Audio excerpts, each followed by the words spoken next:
people of the World Wide Web, and we're going back to the watch list. Yes, this is my bi-weekly Wednesday meeting video where we go over the past 2 weeks, 14 days of what I've watched, TV, movie, series, online, physical media. We just don't include the cinema. So as we start off always, this is the big pile of stuff I have watched in regards to a lot of other online stuff. So first things first, and the first I will mention, and I throw videos up here, this is Tales of the Teenage Mutant Ninja Turtles. So I watched this actually on the previous episode, but I forgot to include it. So this is a 12-part Netflix series, which is based off the Mutant Mayhem film that was out in 2023. Might be 2024, but I think it was 2023. No, maybe 24. Essentially, this is a animated version. It isn't as detailed, isn't computer generated as the film was. This is more 2D animation. Could have some computers in there. The style is really good. It translates actually really, really well. And is split up in this 12 episodes, split up into 2 6-episode arcs. So the first one, you have them after the film. So as long as you watch the film, this doesn't spoil anything. The first episode, you have them all together going out to a party, then they get split up, and then the 2, 3, 4, and 5 are all individual episodes where you get to introduce new characters, bringing them all back to fight Bishop. And then the next one is, or the next 6 are more about the brothers all together, coming across some gangsters and some other stuff, and reintroducing some of the characters and some other stories. That there's a few of them, up until you meet kind of another bad guy that they fight, which is like this little goldfish, which I thought was quite cool. Goldie or Goldfin, I think it was cool. Quite a cool design. I hope they do a figure of that. So that is the first one. Then we go from that series into this movie. So this is Lawless. So this is a free one I got from one of my mother-in-law's neighbours who was giving away a load of stuff. I'd never seen it before, didn't know it was actually based on true events. And essentially this is kind of a clan of brothers. They live back in the day. They're dressed as kind of like gangstery type ones. So they were brewing kind of alcohol, selling it to people like that. They're Tom Hardy, he plays like the head brother. And then you have, what's his name now? Guy Pearce. Here he's kind of the bad guy coming into the cops trying to restrict what they do. Shia LaBeouf kind of comes of age of this one. He figures out a way to sell and make loads of money and profiteering behind the scenes. And then it's kind of this whole era of them. And then the story ends with kind of their life after this era diminishes in real life. It goes away due to certain laws and stuff like this. It was very interesting. I didn't know it was a true story. It was quite an enjoyable movie to watch. There is, who's the younger brother now? He's probably not listed there. Dane DeHaan, he plays a kind of friend of the family, and it's quite sad what happens to him. But I thought it was quite good all round. So next one up is an upgrade that I recently got, and I cannot beat this movie. I love this 1990s Teenage Mutant Ninja Turtles. Glad to have it now on Blu-ray. I'm tempted by the Steelbook, but the Steelbook is essentially the same image. It doesn't really add too much to this. So I'm not fussed at paying a £5 to paying 30, 40 quid. Back in the day, it was great. I say it was a creature of kind of its own time. What they were doing with the stunts, that yes, you can look back and see it's a bit cheesy now, but I think it all works so well, the stunt people and everything that went into this movie, and it is great and still holds up and still enjoyable today. I think this is by far probably one of the movies that I've watched the most ever. Continually, not continually, but one, I've seen it. I probably say like a dozen times I've seen this, which is probably the movie I've watched the most, even out of my top 5 movies. Just because even though they're really good movies, I don't like to watch them very often because I don't want to get sick of them. I like to enjoy them at my own pace. So the next one, we go to Goosebumps. So this is Goosebumps 2, The Vanishing. This is the Disney Plus series starring David Schwimmer. If anybody's seen the first series, the series can be viewed individually, but they follow the same sort of premise.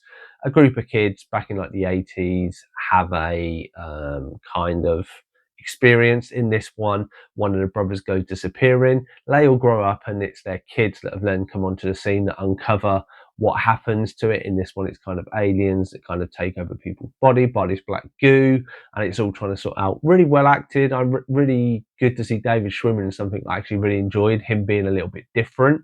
The kids worked all well. The story, a little bit predictable in places and a little bit silly in places, but for the goosebumps, that essentially kind of kiddie horror movies, so to speak, or kiddie horror series books, I did enjoy it. I definitely would recommend that. I enjoyed season 2. Hopefully, do a season 3. Um, so then we go back to these. So another series that I started watching, this is something I purchased. This is the Roughnecks. So Starship Troopers, the animated series. I do thoroughly enjoy this, and I'm actually quite surprised going back how good the animation is. It was the same era of when Transformers Beast Wars was released, early 90s. I was still a teenager going into my late teens. So I still did watch cartoons, because I still watch cartoons now. I did enjoy it. This plays out more like a movie than episodes. So it kind of has a story of them going to this planet trying to find out what's going on. And if you've seen the movies and stuff, you kind of get a bit idea where they're going. But it's actually really, really good. I think there's quite a few volumes. So I'm going to look to pick the rest of this up soon, because I did enjoy it. The reboot, Beast Wars and stuff like this was a great era of animation when it came into the forefront. So next up, finally, I finished From the Gifted from the Guys, season 4 of Doctor Who. I've never seen Doctor Who. I've only seen the Paul McGann movie. The guys gifted me maybe last year or the year before, seasons 1 to 4. This is the final 4th season, and I did enjoy it. I won't watch any more than this. I'm happy to have seen it, to experience it, and to sit in my collection.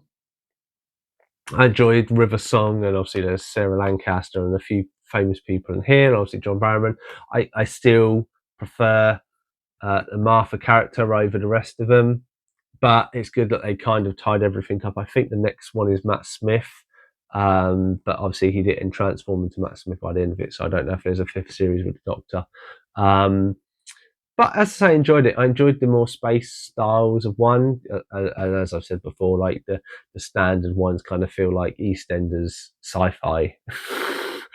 But enjoyed it. I say I've watched it. It's not something I would carry on or even watch probably the rest up until what is today. I think there's too much, and there's too other stuff I want to. But I'm glad I've experienced it, and I'm a little bit more versed in the world of Doctor Who and stuff that goes on. So there is that, and I did like the Slovene, is it Levine, or the fat pig creatures that, there were a few bits of that I did enjoy. So next up, me, my wife, and some friends did a quiz, and on the quiz there were some pictures that I showed of some close-up movies, and there were a few I couldn't get, and one of them was this one. So it's the Peanut Butter Falcon. Essentially, this is quite sad. This young lad here, he has Down syndrome. Due to him not having any family, he is put in a old folks home where Dakota Johnson works. Dakota Johnson. He escapes and bumps into Shia LaBeouf's character, and it's them going on a journey and then kind of becoming a family of sorts. And it's actually really, really sweet and tender. I think it's only an hour and 40 minutes, an hour and 33 minutes. It's quite a sweet movie. Done very, very well and very enjoyable. It takes a little while to get going, but I mean, the first off, when he tries to escape from the old folks' home, he has playing quite funny and clever and well acted and done across the board. So really enjoyed this. So there is that. Then we'll get into a few other ones. So next one up is Another Simple Favor. So this is the sequel to the 2022, I think it was, movie, A Simple Favor, where essentially Blake Lively is supposed to kill her husband, and Anna Kendrick, as kind of a housewife slash YouTuber type person, tries to uncover it as coming a sleuth. This is the 2nd season where she is arrested for trying to do that, or Blake Lively's character is arrested. Number 2, she gets out, has a new fiance and stuff, and Anna Kendrick is invited to be her maid of honor, and then there's a load of kidding and stuff. I must admit, it very much felt like the first movie was all right. It had quite a good ending. This one is kind of like someone who writes soap operas had written it. It is so quite far fetched and out there that I think Anna Kendrick was the only thing holding this one together. It is quite bad. You know, like the Hallmark kind of movies, it's very much felt like it was in that genre. And to be honest, one wasn't that great. Like, I don't feel it needed a second one. But another simple favour, it was okay. If you like the first one, it's good to watch it to finish off it. I don't think we'll be getting a third, but I could be mistaken. Next up, we go to Netflix's You season 5. So this is the final series of the Joe Goldberg story. If anybody knows him, he's kind of the modern day Dexter, so to speak. He's a book nerd who ends up killing people. His story has taken many twists and turns. This one takes him to his final journey. They bring in a new character, Bronte. I wasn't the biggest fan of her. Penn Bagley, I think, does an amazing job as Joe Goldberg. I actually, out of all his love interests, preferred Love. She unfortunately got killed at the end of season 3. She cut over in season 2 and 3. I thought she was by far the best one for him. He very much comes across as he is always the grass is green on the other side. There's always nothing's ever gonna please him.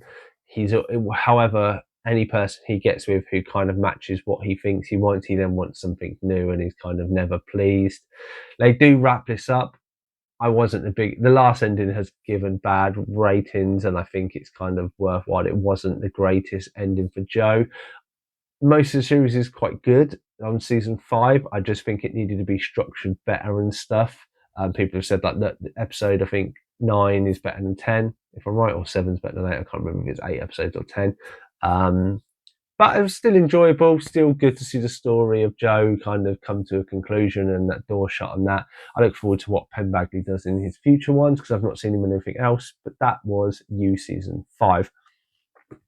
So next up is we have the big boy. So as people would have seen if they follow my channel, I have been upgrading a lot of my sets from DVD to Blu-ray, but buying big bulk sets, collectors, stuff like this. So these are the first 6 movies of Mission Impossible, essentially. So it's a lot smaller now, so it sits on my side.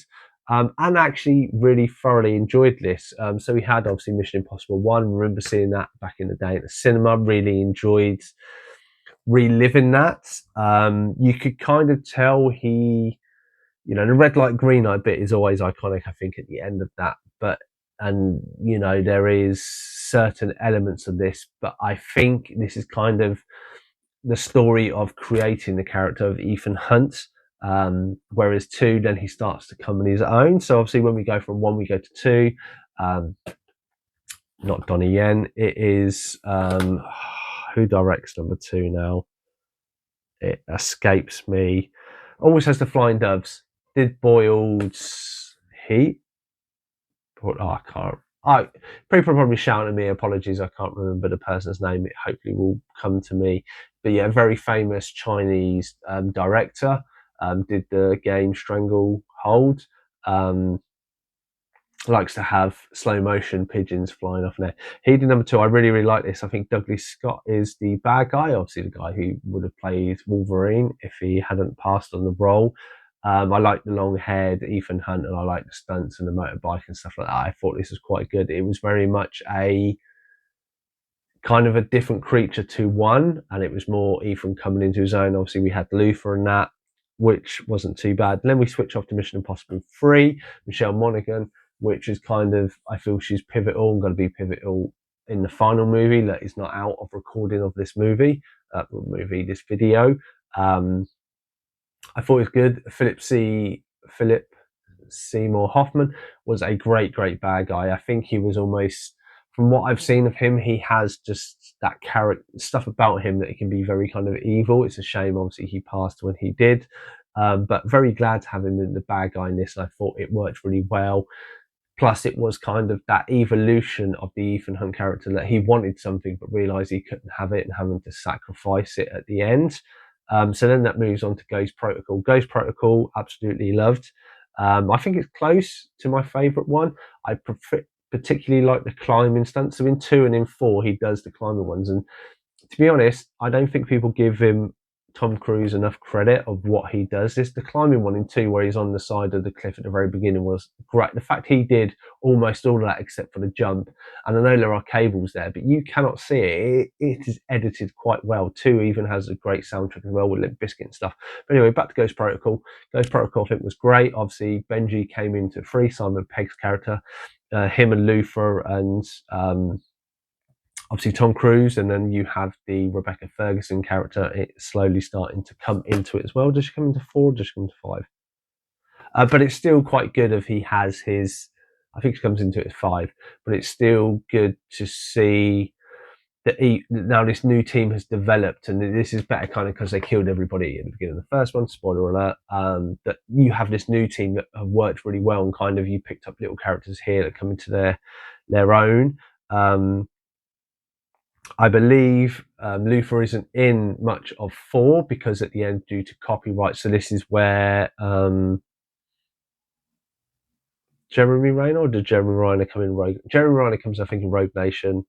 Okay, sorry if I'm getting all confused. Watching all 6, they blend in a little bit. But I really did like Ghost Protocol. So Rogue Nation, then it takes it up a notch. Obviously, the inclusion of Jamie Rayner and Alec Baldwin, I thought was very clever. Exactly how Alec Baldwin's character goes from the beginning to the end.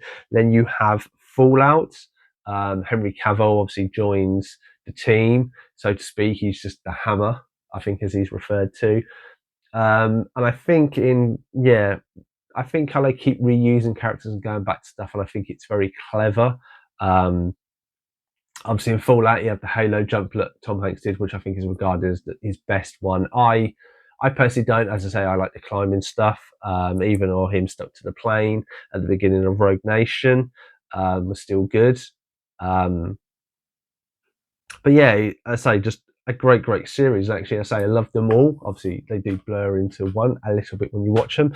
And then finally, to finish off that series, we obviously had Dead Reckoning Part 1, which is then just Dead Reckoning because obviously that's when they're merging it into the final film.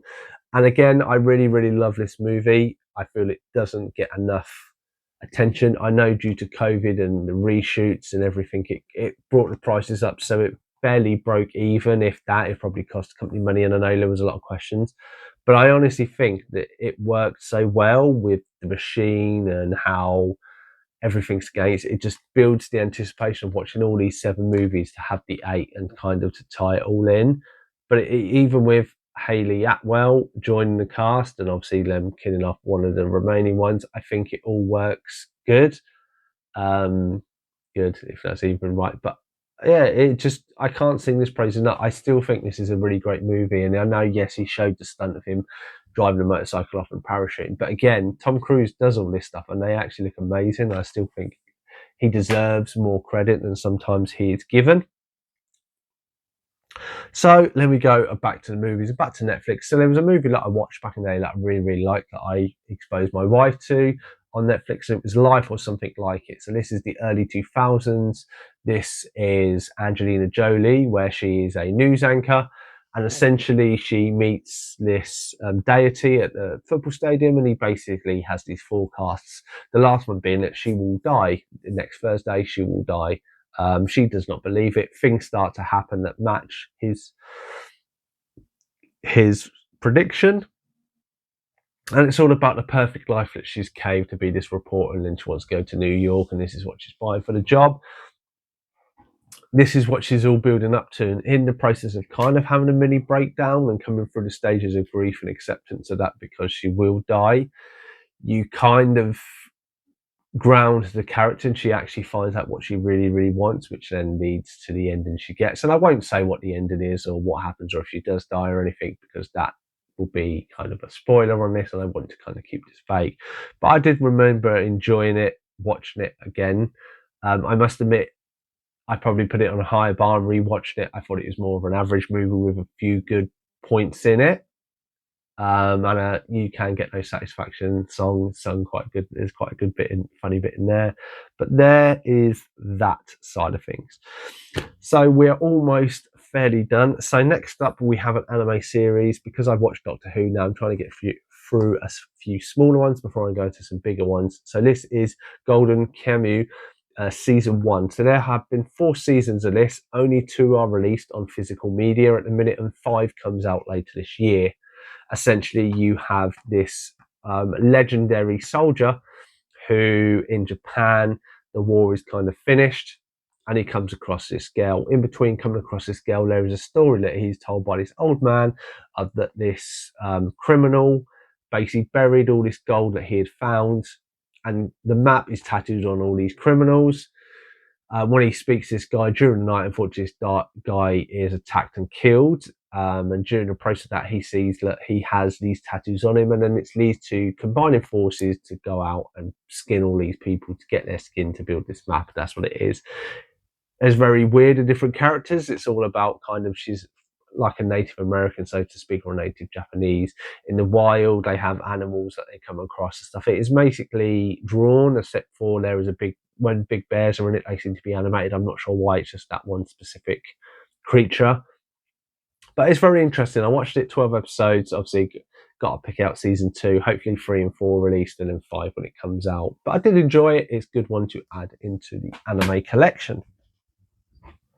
So next up, we go to the final 2. So the first one is from Netflix, and it is Lone Ranger. So this is the 40-minute documentary on Dave, or essentially the Banker Dave. So there are 2 movies, Banker Dave and Banker Dave 2. I would very, very positively recommend these 2 movies. These are adaptations of this bloke called Dave. He essentially, in the first one, sets up his own bank, and in the second one, it is him trying to stop lenders because of how they are frivolous with their money. It is 40 minutes. It's very interesting to see of what goes on behind the scenes. If you want kind of the fictional version of it, then the movies are great. They expand on stuff, and you see stuff, and he does seem like a nice guy, and use his money for good purposes. But yeah, I say I can't sing that praises enough on that side of things. I say it was just enjoyable. It's only 40 minutes, so it's quite easy to get through. And then we had the final one, and we have Starred Up, starring Jack O'Connell. So having recently seen Sinners, I've been very, very impressed. Obviously, Jack O'Connor stars in Sinners, so I thought I'd revisit this because this was another free one that I got. Essentially, this is Jack. He is starred up is a term where you go from a juvenile to the adult prison, and this is his transition. When he moves into this adult prison, his dad, played by Ben Mendelsohn, is in there, wants to set him on the right path, so to speak, and he gets in with this kind of talk group, but not kind of in the original way you'd expect. This is not a happy movie. This is what seems to be a very realistic movie. Obviously, him being bagged up and the dad being quite the kind of bloke who will beat people up and stuff like that. The son seems to incorporate a lot of it, and there's a lot of issues that seem to go on in this movie behind the scenes of how corrupt prisons are. I don't know if that's fictional or not, but it is very much, it's quite harsh on people getting cut up and that and beaten, how stuff kind of could work behind the scenes. And essentially it lays out the fact that all these people that then go to prison, a lot of them are actually have trauma and stuff from incidents within their life, and actually having the right sort of avenue to discuss these and express them in an environment where they're not kind of prejudiced against would actually work better for them, and where the whole system, that's what this bloke's trying to do, and it ends up not going the way he wants because the system is too corrupt, which is a bit of a shame. And to be honest, I kind of feel that it might, I say it's the best British prison drama. I say not being in prison, not having known that, so I don't know how realistic this is, but it's very much is food for thought, and he's very doesn't hold the punches. And I think that's sometimes good to see stuff that goes on in the real world to ground yourself. We all get complacent and thinking, oh, we're having a bit of a hard time. Put yourself, if you're in jail, it doesn't seem like I'd want to go there at least. But that has been Back to the Watchlist episode 3. So a little bit shorter, because I had all the Back to the Future, or because I had the Mission Impossible movies, and they all blend in a little bit. I've not been able to discuss them as in depth as I would like. Maybe it's a discussion for a bigger time. Maybe when the next final one hopefully comes out. But have you seen any of these, like Doctor Who or that? Let me know your thoughts and feelings in the comments down below about these. I've been Suffer Sigma Screen Time, and I should definitely see you in the next one.